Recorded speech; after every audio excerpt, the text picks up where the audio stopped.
Cumprimento a todos com a paz do nosso Senhor e Salvador Jesus Cristo. Aqui é o professor José Edmilson Júnior do canal Teológico. No vídeo anterior já explicamos acerca da retomada do nosso projeto de gravações das leituras em diferentes bíblias, aproveitando diferentes versões e também compartilhando seus conteúdos de auxílio, ok? Seus comentários, os comentários que estão presentes nas próprias bíblias, as diferentes bíblias comentadas, diferentes versões, ok? Que estaremos disponibilizando aqui, bem como outro vídeo que seguirá com comentários, vídeos gravados disponibilizando diferentes comentários bíblicos relacionados aos textos que estamos fazendo, a leitura, ok? Então já há duas playlists disponibilizadas, uma do livro de Juízes, outra do livro de Josué, e agora retomaremos com o livro de Gênesis, o livro do princípio, Bereshit, conforme o hebraico, ok?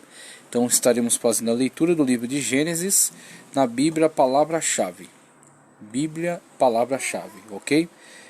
Que contém os dicionários de hebraico e aramaico e muitos comentários de cunho exegético e homilético. Vou fazer a leitura aqui da introdução ao livro de Gênesis, ok? Antigo Testamento, introdução ao livro de Gênesis, o capítulo 1 do livro de Gênesis e os comentários que estão disponíveis aqui na Bíblia Palavra-Chave. Vamos começar?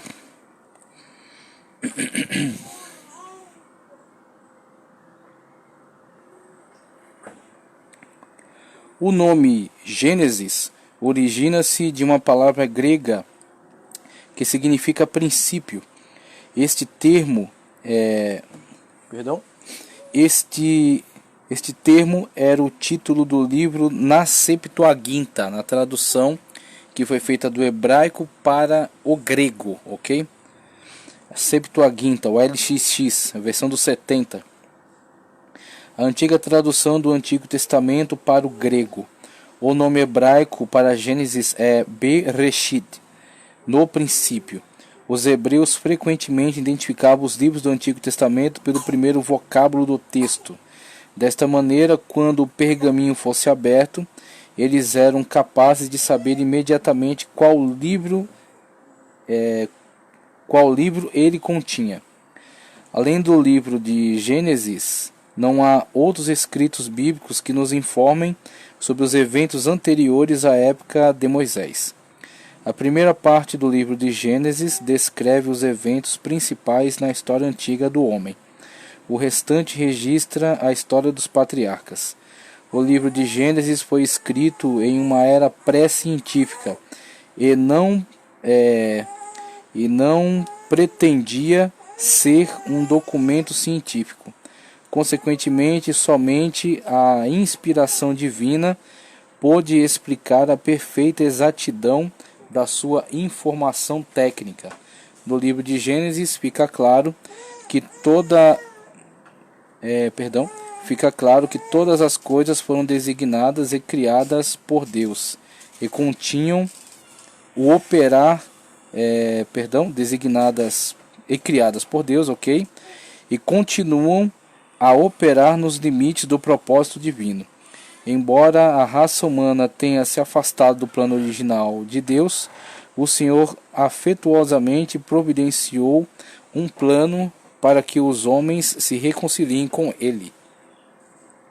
Embora o livro de Gênesis não contenha nenhum registro expresso quanto a quem o escreveu, não há razões lógicas para negar que seja Moisés o autor, não somente do livro de Gênesis, mas de todo o Pentateuco.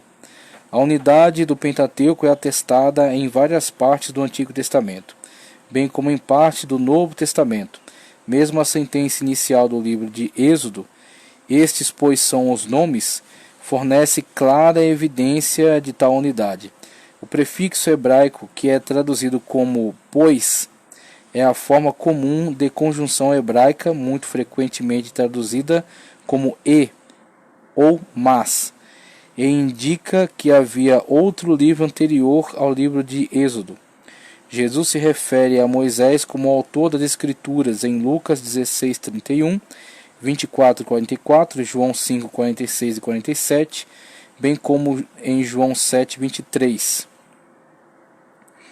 O Novo Testamento se refere à circuncisão como uma parte da lei de Moisés. Sugeriu-se também que Moisés fez uso de certos documentos e tradições orais para escrever a obra.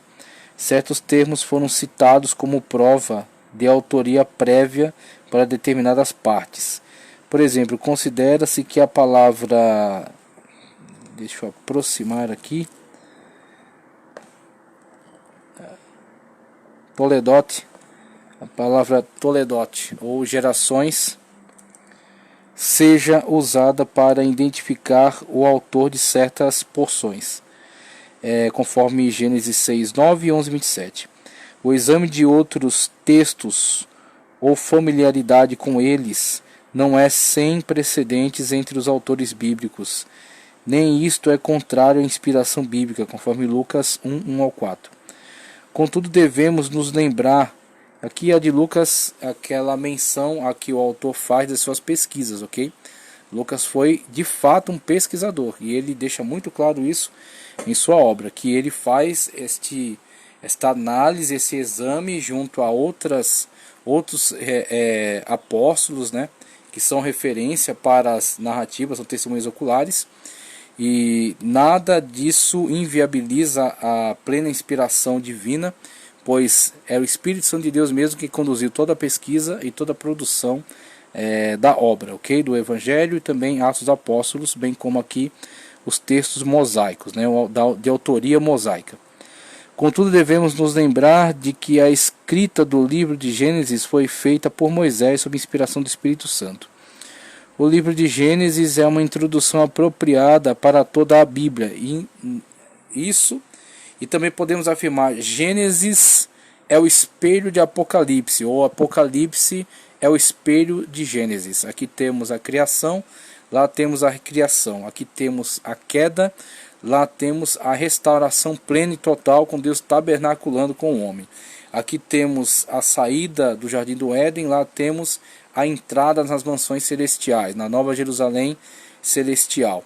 Aqui temos o afastamento em relação ao fruto da árvore da vida, lá temos o pleno acesso à árvore da vida. Aqui temos o início de uma história de sofrimento e lágrimas, lá temos a afirmação de que Deus enxugará de nossos olhos todas as lágrimas. Então, Gênesis, abertura para todo o texto sagrado, bem como Gênesis, espelho para o Apocalipse.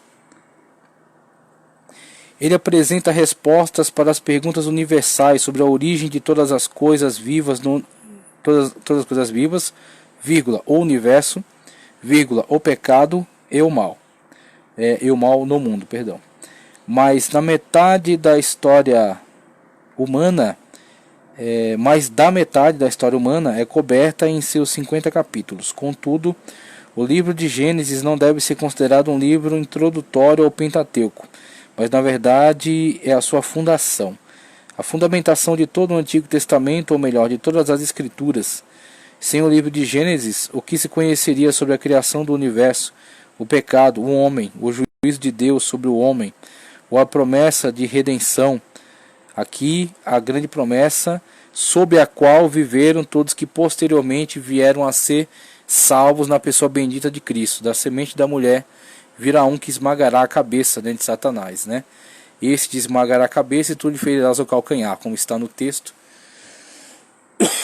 Afirmação do próprio Deus para Eva. O Messias prometido no Éden, que viria e que veio na plenitude dos tempos, conforme Paulo indica. Uma vez que Deus habita na luz inacessível, conforme 1 Timóteo 6,16, o homem pode conhecê-lo somente por intermédio das suas obras, que são vistas na criação, reveladas nas Escrituras e realizadas na vida do crente.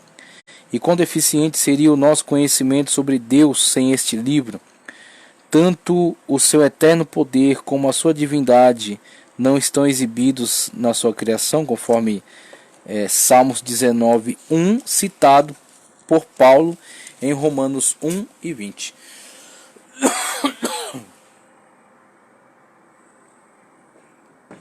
Vamos prosseguir já adentrando ao texto das Sagradas Escrituras. Veja.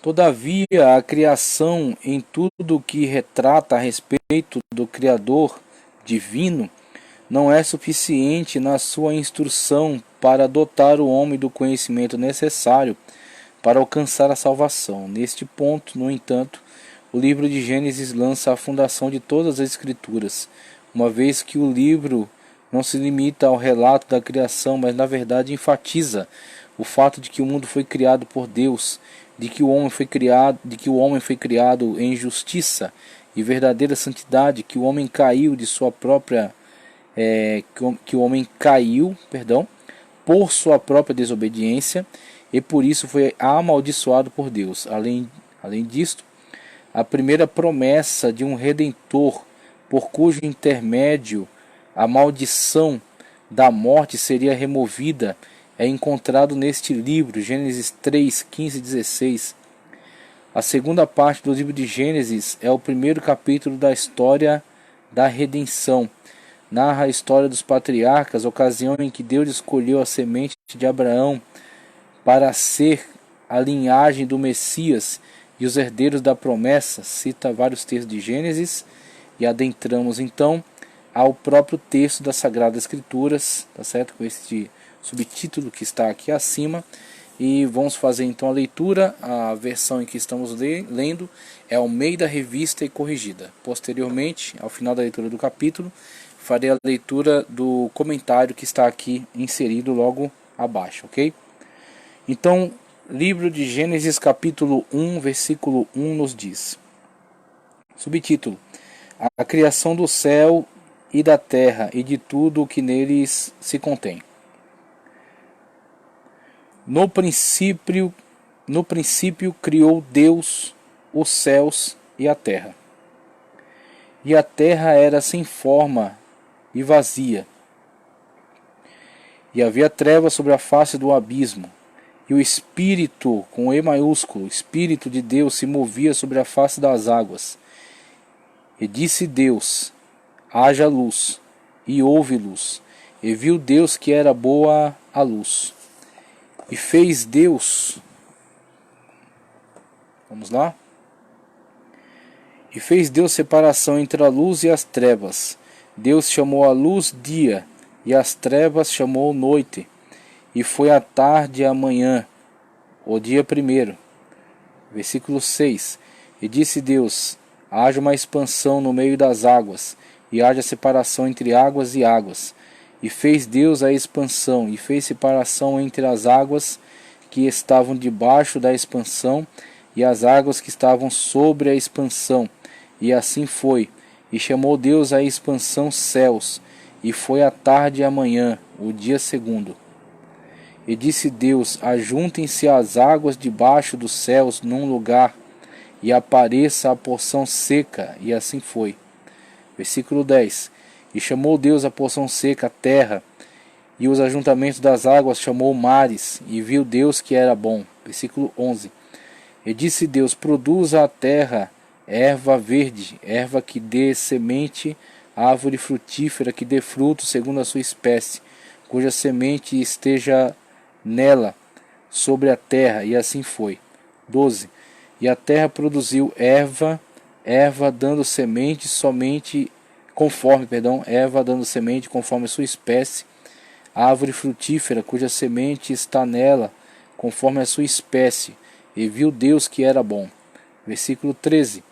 E foi a tarde e a manhã o dia terceiro, e disse Deus: haja luminares na expansão dos céus, para haver separação entre o dia e a noite, e sejam eles para sinais e para tempos determinados, e para dias e anos.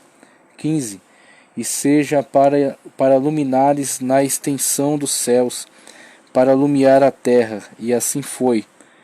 16. E fez Deus os dois grandes luminares, o lumiar maior para governar o dia, e o lumiar menor para governar a noite, e fez as estrelas. Versículo 17. E Deus os pôs na expansão dos céus para iluminar a terra, e para governar o dia e a noite, para fazer a separação entre a luz e as trevas. E viu Deus que era bom. E foi a tarde e a manhã o dia quarto, e disse Deus: produzam as águas abundantemente répteis de alma vivente, e voem as aves sobre a face da expansão dos céus. 21. E Deus viu as grandes e Deus criou as grandes baleias e todo réptil de alma vivente que as águas abundantemente produziram, conforme as suas espécies, e toda ave de asas conforme a sua espécie, e viu Deus que era bom. 22. E Deus os abençoou, dizendo: frutificai e multiplicai-vos, e enchei as águas nos mares, e as aves multipliquem-se na terra. E foi a tarde e a manhã, o dia quinto. Subtítulo: a criação dos seres viventes. E disse Deus: produza a terra a alma vivente conforme a sua espécie, gado e répteis, e bestas feras da terra conforme a sua espécie. Assim foi. 25. E fez Deus as bestas feras da terra conforme a sua espécie, e o gado conforme a sua espécie, e todo o réptil da terra conforme a sua espécie. E viu Deus que era bom. 26. Aqui temos uma primeira chave exegética. Aliás, primeira não, temos a terceira chave exegética. Ok? Eu esqueci de mencionar. Mas no versículo 1 temos uma, no versículo 2 temos outra, e aqui agora no versículo 26 temos essas chaves exegéticas que estão relacionadas aos textos que estão aqui na nota de rodapé, que serão lidas após o término aqui do capítulo 1, ok? E disse Deus: façamos o homem. Impressionante, né? Façamos o homem a nossa imagem, conforme a nossa semelhança, e domine sobre os peixes do mar, e sobre as aves dos céus, e sobre o gado, e sobre toda a terra, e sobre todo o réptil que se move sobre a terra. E criou Deus o homem à sua imagem, a imagem de Deus o criou, macho e fêmea os criou.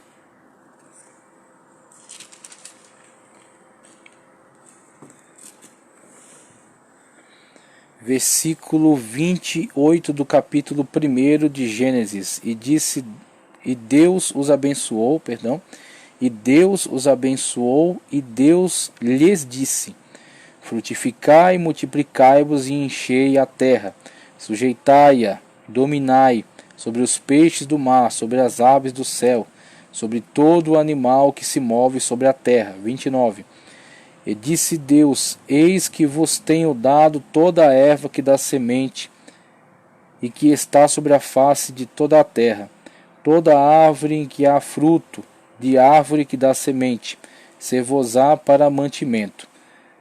E todo animal da terra, e toda ave dos céus, e todo réptil da terra em que há alma vivente, toda erva verde lhe será para mantimento. E assim foi. E viu Deus tudo quanto tinha feito, e eis que era muito bom. E foi a tarde e a manhã o dia sexto. Então, a próxima leitura, capítulo 2, abordará o dia sétimo, a conclusão da criação, do processo de criação do Senhor Deus, ok? Estamos agora fazendo a leitura dessas chaves que indicam textos exegéticos explicativos do texto bíblico. Bíblia, palavra-chave, capítulo 4, primeira chave exegética, ligada ao versículo 1. Ele esclarece a respeito do capítulo 1, versículos 1 e 2. Veja o que diz. A cronologia que se encontra nas notas à margem de muitas bíblias de estudo e das mais antigas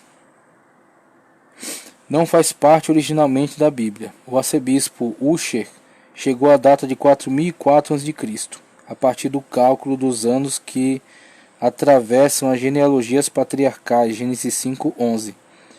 Uma comparação dessas genealogias com as contidas nos evangelhos revela que as genealogias bíblicas não são completas por desígnio, nem nos foram fornecidas para que calculássemos o intervalo de tempo entre os vários eventos da história antiga do homem. Elas apresentam alguns nomes significativos e omitem outros, portanto não podem ser usadas para estabelecer a data da criação. A época mais antiga a partir da qual podemos calcular anos civis com uma precisão aproximada é a época de Abraão. A idade que se atribui à Terra é extremamente dependente da visão que se tem da criação. As 5 teorias principais sobre a interpretação dos 6 dias da criação. A teoria do dia pictórico. A teoria do dia pictórico afirma que os 6 dias mencionados no livro de Gênesis são os 6 dias durante os quais Deus revelou a Moisés os eventos da criação. Então seriam 6 dias no processo de revelação de Deus a Moisés. Seriam 6 dias em que Moisés esteve sob esse processo de revelação de Deus em relação a todos os seus atos criadores, ok? Então, esse é a teoria pictórica. Mas a Bíblia relata a criação de maneira clara, simples e histórica, como relata quaisquer outros eventos. Interpretar o texto dessa forma exige o abandono de todos os princípios exegéticos. A teoria do hiato, essa é inclusive muito famosa, abraçada por Dake, ok? Bíblia Dake, afirma que Gênesis 1:1 descreve uma criação original que foi seguida pela queda de Satanás, chamada por ele de dilúvio de Lúcifer, ok? Queda de Satanás e pelo grande juízo. Supõe-se que Gênesis 1 e 2 seja então uma descrição da recriação ou restauração que ocorreu, conforme notas de Gênesis 1 e 2. Êxodo 20, verso 11. Ensina que todo o universo, incluindo os céus e a terra, Gênesis 1:1, foi criado no período dos 6 dias mencionados no primeiro capítulo de Gênesis. A teoria do dia intermitente agora, veja. A teoria do dia intermitente afirma que os dias mencionados são dias literais, mas que são separados por longos períodos de tempo. Contudo, a menos que toda atividade criativa seja limitada aos dias literais, esta interpretação é uma contradição direta ao texto de Êxodo 20, verso 11. A teoria do dia era. Teoria do dia era. Afirma que a palavra Yom, que é o termo hebraico para dia, é usada para se referir a períodos de extensão indefinida, períodos de extensão indefinida, e não dias literais. Embora este seja o significado viável para o vocábulo, conforme Lucas 14, 2, 9 ou 10, não é o mais comum. Logo, o sentido vernacular não é fundamento suficiente para sustentar a teoria, essa teoria, né? Teoria do dia era, em que cada dia desses seriam na verdade eras geológicas, ok? A teoria do dia literal aceita o significado claro do texto. O universo foi criado em 6 dias literais. Os vários esforços para unir o relato bíblico da criação e a evolução não são respaldados nem mesmo pelas várias teorias de hiato, porque a ordem da criação está em oposição direta à interpretação da ciência moderna. Por exemplo, a criação das árvores antes da luz. A expressão dia e noite indica dias literais. Conferir Daniel 8,14, onde a mesma expressão em hebraico é traduzida como tardes e manhãs. E aqui passamos à segunda chave exegética. Algumas das teorias apresentadas sobre os dias da criação, prevalecendo aqui na mentalidade do produtor dos textos aqui da nota, como os dias literais, ok? Então tem havido de fato um movimento forte pela defesa da interpretação literal das Sagradas Escrituras, inclusive encarando essa perspectiva dos dias literais, ok? Inclusive é interessante maiores análises sobre a chamada teoria da Terra Jovem. A segunda chave exegética está ligada ainda Gênesis 1 e 1, e a próxima já será Gênesis 1 e 2. Por sua livre e espontânea vontade e por seu poder absoluto, Deus chamou o universo à existência, criando-o a partir do nada. Cita vários textos. Quando se reconhece o poder absoluto de Deus, é necessário aceitar o seu poder e criar de criar e destruir, como declaram as Escrituras.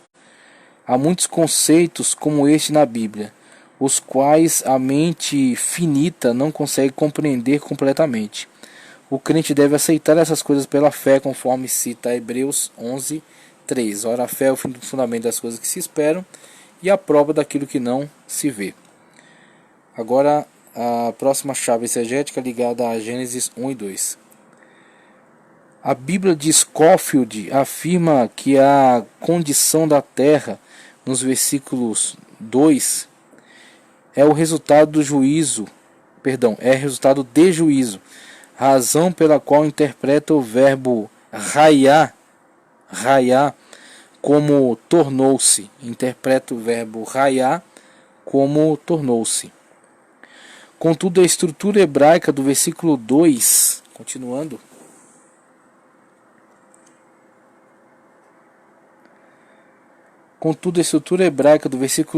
é disjuntiva, descrevendo o resultado da criação descrito no versículo 1.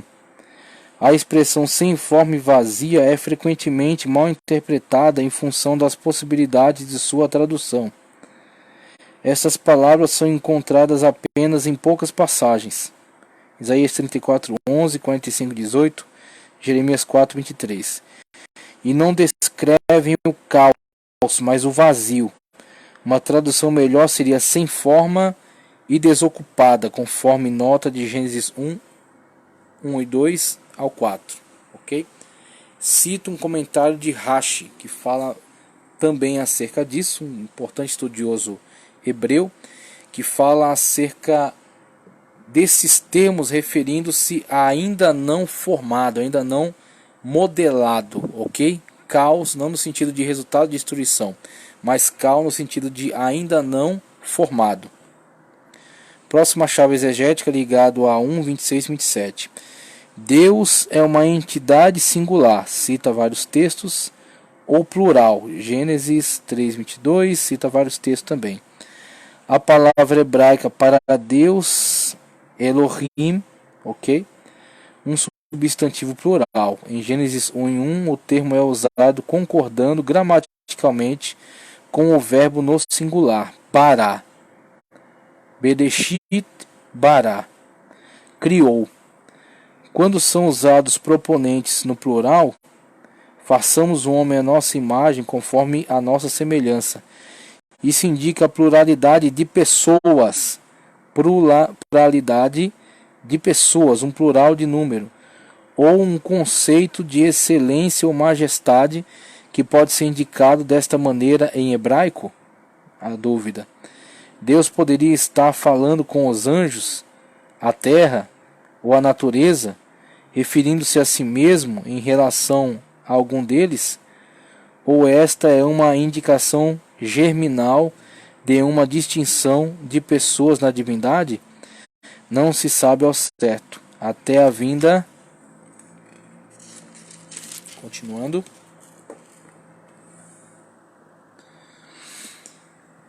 Página 6. Não se sabe ao certo até a vinda de Jesus.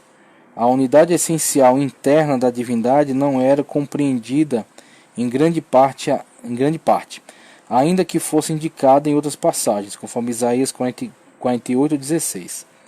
Deus é essencialmente espírito, João 4:24. Portanto, o homem que é a imagem e semelhança de Deus possui um espírito imortal. Os homens se assemelham a Deus em certos aspectos pessoais, atributos comunicáveis, né? Gênesis 1:26. Sem que sejam iguais a ele, são semelhantes, não igual. A semelhança entre o homem e Deus é aquilo que distingue a criatura racional do resto da criação. O homem é um ser pessoal, com uma característica de pensar, sentir e decidir. Ele tem a capacidade de fazer escolhas morais e a capacidade de crescimento ou declínio espiritual. No princípio, o homem amava a Deus e era uma criatura santa. O pecado mudou isso.